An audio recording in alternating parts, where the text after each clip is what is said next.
Hello, listeners. This is Mike, your host. If you are enjoying these archive episodes, please consider supporting the podcast by going to the homepage, spacerockethistory.com, and clicking on the orange donate button or the Patreon link. Hopefully, with your support, I can continue to release these archive episodes. Thanks. We choose to go to the moon in this decade and do the other things, not because they are easy, but because they are hard. Godspeed, John Glenn. Roger, 0G, and I feel fine. Getting my feet out. Okay, I'm out. How does it feel for the United States to be the new record holder? At last, huh? When that baby lights, there's no doubt about it. Liftoff. We have a liftoff. 32 minutes past the hour. Liftoff on Apollo 11. Houston, Tranquility Base here. The Eagle has landed. That's one small step for man, one giant leap for mankind.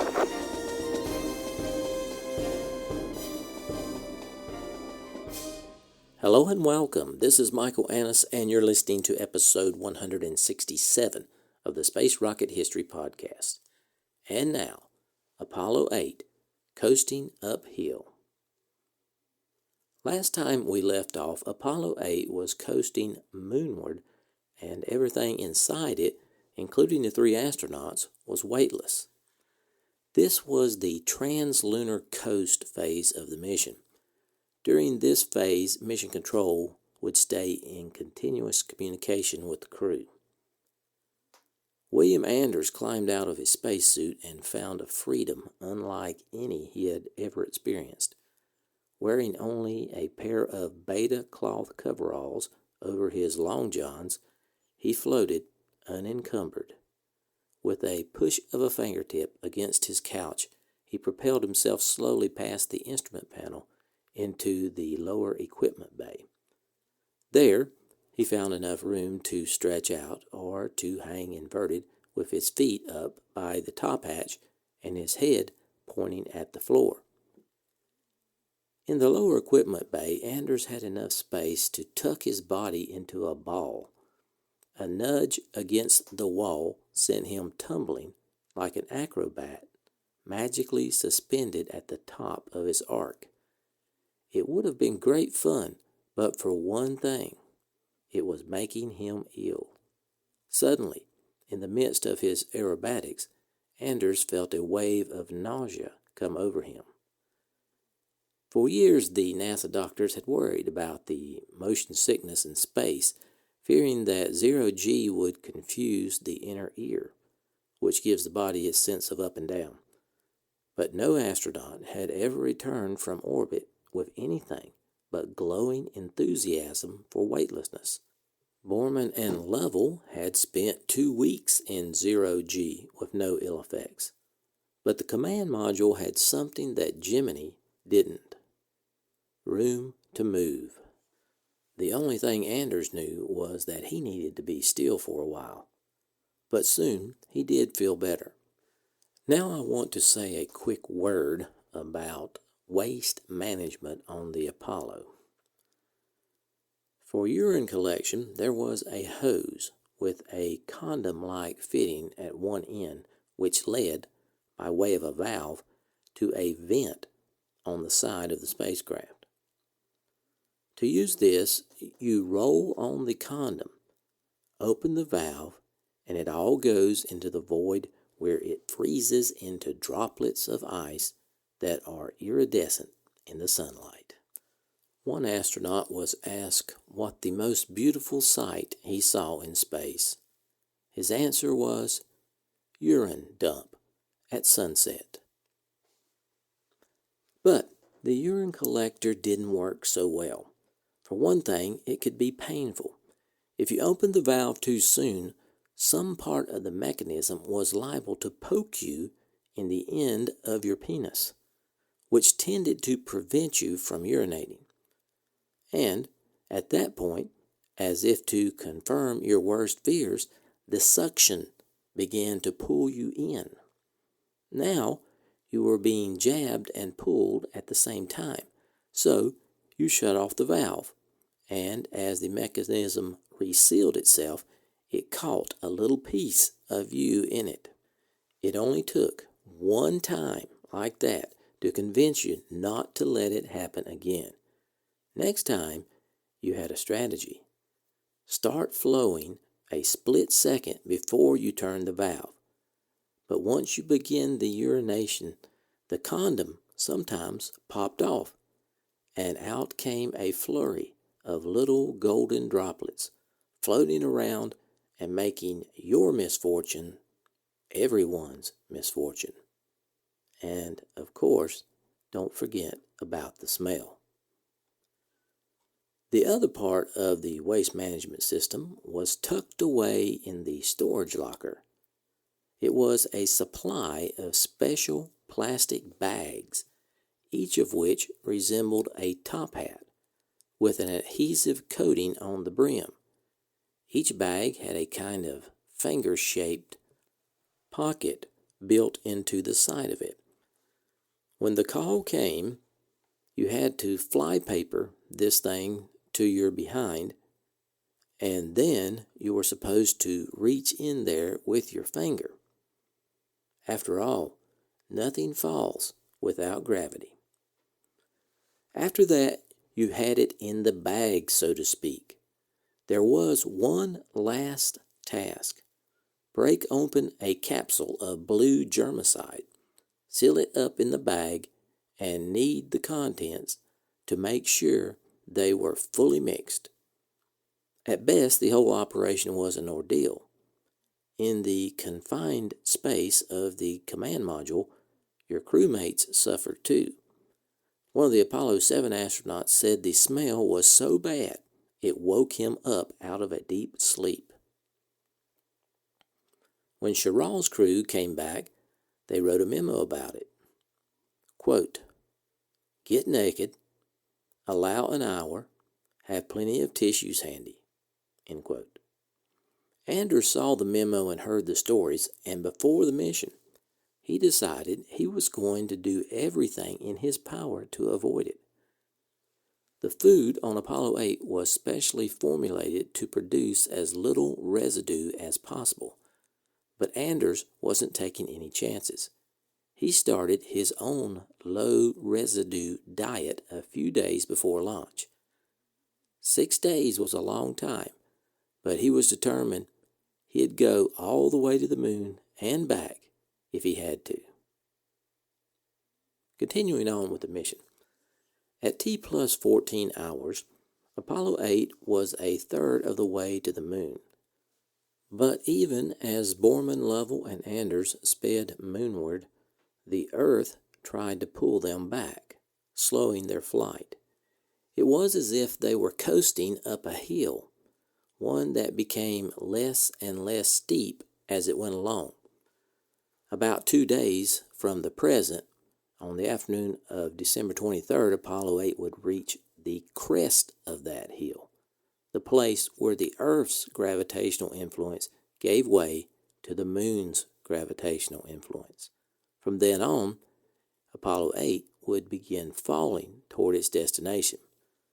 For now, though, there was no sense of speed, or for that matter, any normal sense of time. To Borman's crew, time was told by the mission clock on the instrument panel. Their wristwatches were still set at Houston time, but all other vestiges of day and night had vanished. To keep the sun's heat and frigid cold of space evenly distributed on the hull, Borman had set the spacecraft rotating slowly on its axis, making one full turn in an hour. The astronauts had nicknamed this the barbecue mode. Every once in a while, as the craft turned, the men caught sight of the Earth. With each passing hour, it dwindled. They couldn't see the change as they watched, but as they turned away from it and looked again later, they noticed that it was a little smaller and more distant. At T plus 18 hours, Borman awoke after about 5 hours of fitful sleep. He didn't feel good. He told Lovell and Anders he had a headache and took a couple of aspirin. Then he just floated in his couch and watched the instrument panel. A few minutes went by, and the next thing Lovell and Anders knew, Borman was retching. Anders handed him a plastic bag, and Borman went down into the lower equipment bay and threw up. Borman was motion sick. The episode was beginning to make Anders feel a bit sick himself, when suddenly he spotted a greenish sphere about the size of a tennis ball, ascending slowly out of the equipment bay in a flurry of tiny bits and globs. The sight of it made him want to gag, but when it drifted closer, he noticed that the blob was shimmering and pulsating in 3 directions at once in some kind of complex fluid vibration made possible in zero gravity. At that moment, the scientist in him took over. He was about to go for a camera when suddenly the blob split in 2. The twin globs headed away from each other in exactly opposite directions. One moved from where it came, and the other headed right for Jim Lovell. The blob hit him on the chest, and then, overcome by the forces of surface tension, spread out on his coveralls like a fried egg. By now, a horrible stench had rolled out of the equipment bay. Anders left Lovell to his predicament and reached for an oxygen bottle on the wall of the cabin, meant to be used in case there was a fire. Anders slapped the mask on his face and turned it on full. Meanwhile, Borman's troubles weren't over. Now he was stuck with diarrhea. What a mess! Lovell and Anders had to help chase down stray bits of vomit and feces with paper towels. Every now and then, a residual bit of vomit drifted by. Here is the clip of the astronauts recalling this incident made in 2013. Well, the thing that we might, since you probably are, I hope you're interested in hearing a little bit about the flight route too, but the launch was exciting, and then we went onto the coast. We went around once and a half around the Earth, and then was over Hawaii, wasn't it? We got the go for TLI, much go for translunar injection. And I'll be honest with you, I didn't think we would ever get that, because I knew darn well that NASA wouldn't commit us unless everything was really perfect. But over Hawaii, Mike Collins said, Apollo 8, you go for TLI. We lit the S4B, started out, picked up, 25,000 miles an hour? 35,000 feet a second. 35,000 feet a second, 25,000 miles an hour, and started toward the moon. Now, in order to keep the heat load equal on the spacecraft, if that was the sun, we positioned ourselves perpendicular to the sun and then just rotated all the way to the moon. I think we probably have the record for revolutions. Yeah. And it barbecue mode. We called it barbecue mode. About 2 or 3. I might as well get this out of the way right now because it'll come up sooner or later. It came up.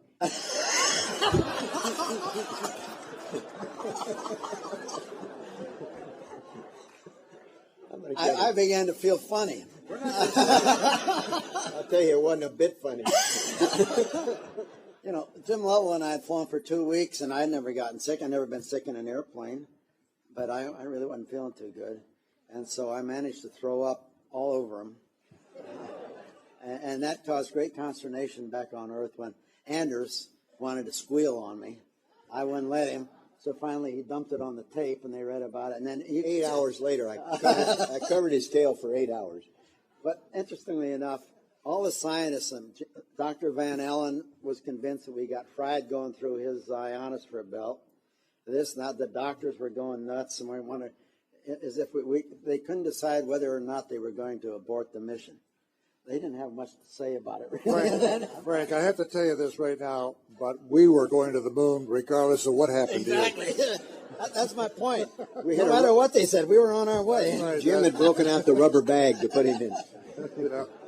But anyway, I got over it in a big hurry, and then we did that for about 3 days.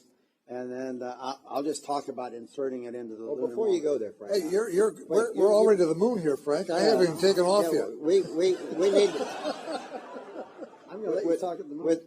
Without getting into too much gory detail, Jim and I were up in the operational part. Frank was down in the navigation bay, and out of the navigation bay came this blob, kind of greenish, yellowish. And as a physicist, it intrigued me because it had this three-dimensional oscillation. And Jim was sitting over here, and we were both fascinated by it, you know. And I was thinking, God, I ought to get a picture of that, you know. And then it split. Let me wait a minute, it's my story. And it's not quite true, but it's still a good story. And the conservation momentum would say that when it split, the part would go one way, the other would part. So it was kind of hitting this, and one part went this way, and the other part went right towards Jim. And I'll never forget, his eyes just came in like that, like a fried egg on his chest. You owe him one, Frank. At T+1 day and 1 hour, Borman was feeling much better, blaming his illness on a 24-hour virus. Anders wanted him to reveal the incident to Mission Control, but Borman refused.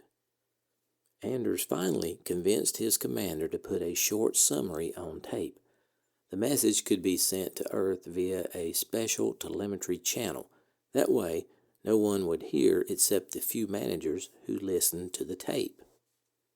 3 hours later, Mike Collins called Apollo 8 on a special frequency. Here's the clip. This is Houston, on. Go ahead, Houston, I agree. Yeah, Roger, we're reading you loud and clear. We're on a private loop now, and we'd like to get some amplifying details on your medical problem. Frank, this is Chuck. Did you read that you ought to take the Lomotil and the Marazine can be used if you do get nauseated, any one of the three of you? Okay, thank you. To Borman's surprise, Dr. Chuck Berry came on the line to talk to him directly. That almost never happened. Unknown to Borman, the episode had triggered serious talk of canceling the mission. Berry worried that Borman had a virus and that it was only a matter of time before his crewmates caught it. But Borman told the earthbound flight surgeon that he felt much better and that neither Lovell nor Anders had been affected. Just a few minutes later, in consultation with Berry and other managers, Apollo Program Director Sam Phillips decided to let the flight continue. Even if Phillips had decided otherwise, Apollo 8 was too far away for a swift about-face maneuver. Borman, Lovell, and Anders were committed now. Even if they had to abort, their mission would at least go around the moon. When Apollo 8 finally reached the halfway point between the moon and the Earth, the crew made their first television broadcast. Here are a few clips from that broadcast. Apollo 8, Houston, we just got it. You aren't getting it. Okay, Apollo 8, we have a good picture. We're rolling around to a good view of the Earth, and as soon as we get to the good view of the Earth, we'll stop and let you look out the window at the scene we see. Jim Lovell's down in the lower equipment bay preparing lunch,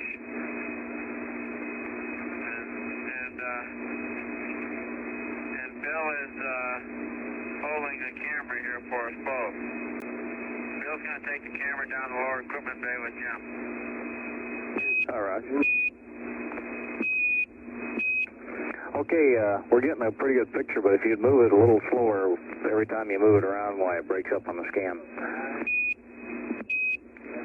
We got you?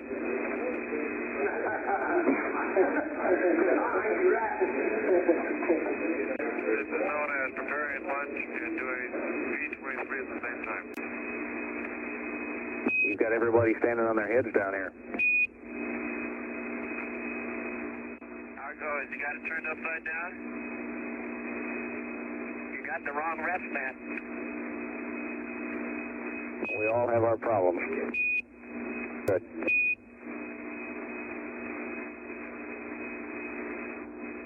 Okay, now we're coming up on the view. We really want you to see us, the view of the Earth. And if you'll break for just a minute, Bill's going to put on the large lens. So we'll be right back with you. Okay, thank you. Okay, that's a real good picture. That's the best one we've had. And how about just going in and leave your pictures inside until we can think some more about what we can do to adjust for that light. Roger. Jim, what are you doing here?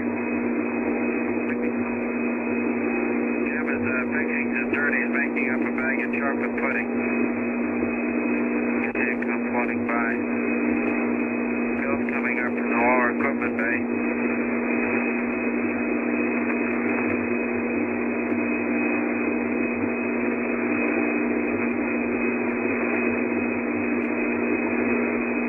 It's unfortunate that the photo lens doesn't work. Shows lens is the culprit.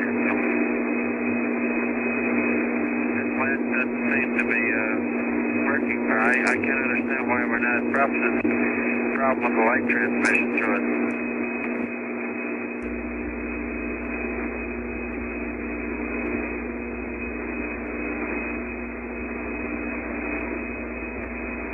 This transmission is coming to you approximately halfway between the moon and the Earth. So we've been 31 hours, about 20 minutes into flight. We have about less than 40 hours left to go to the moon.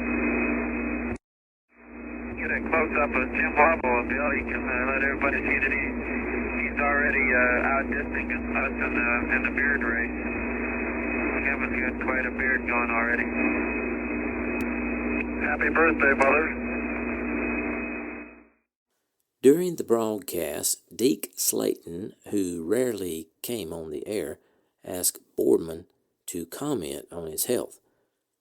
Borman's space sickness had now made it to the news, so Slayton wanted to take the opportunity to show the world that the crisis had passed. Borman smiled, waved at the camera, and said everyone felt fine. About 14 minutes after the telecast began, it was time to end it. Borman would now set the spacecraft back on its slow thermal control spin barbecue mode, and that meant the high-gain antenna could no longer track the Earth. Before they signed off, Lovell ducked into the picture. He wanted his mother to get a look at him because today was her 73rd birthday. Lovell looked at the camera and grinned and said, "Happy birthday, Mother." At T plus 2 days, 7 hours, 207,000 miles out, the Earth was so far away now that Jim Lovell could hide it behind his outstretched thumb. The feeling this evoked in the pit of his stomach was hard to convey. It was that delicious mix of exhilaration and apprehension that comes from testing yourself in dangerous conditions. When Apollo was first conceived, it was thought that the astronauts would act not only as pilots but as onboard navigators. But that task proved to be so time-consuming, and it used up so much of the memory of the command module's computer that planners decided to let the work be done by computers in mission control. Still, there had to be a backup in case Apollo 8 lost communication with the Earth.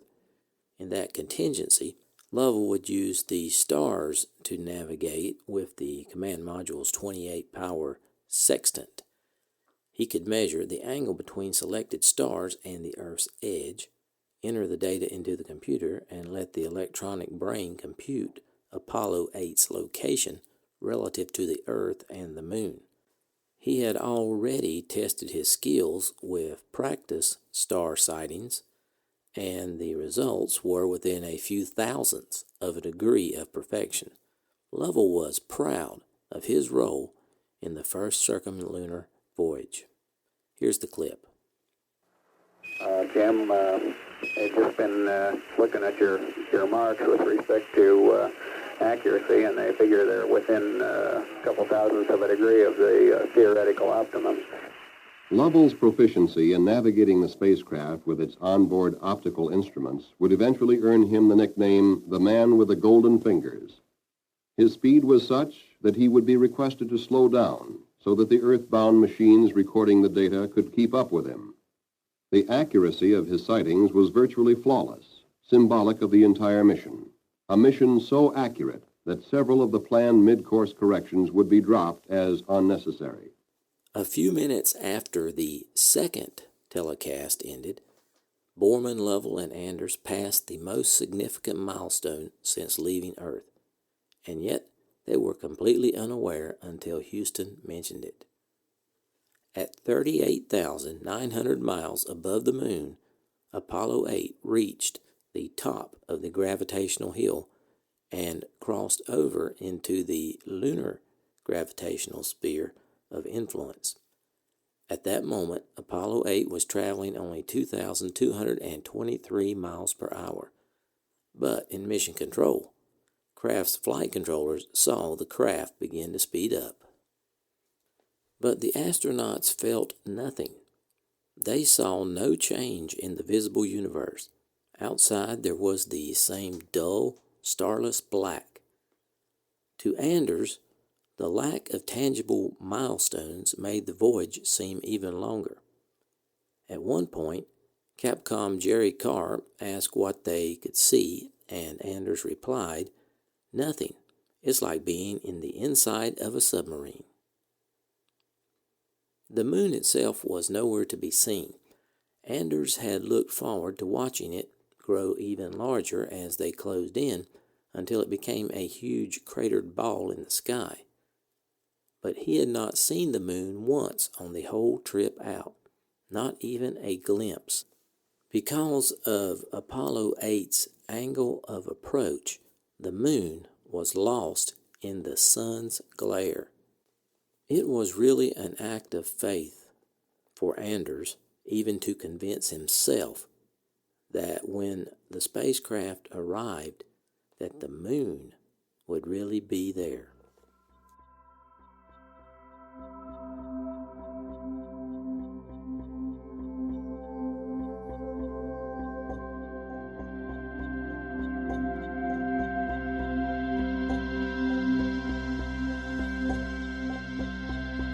Thanks for listening to this archive episode of the Space Rocket History Podcast.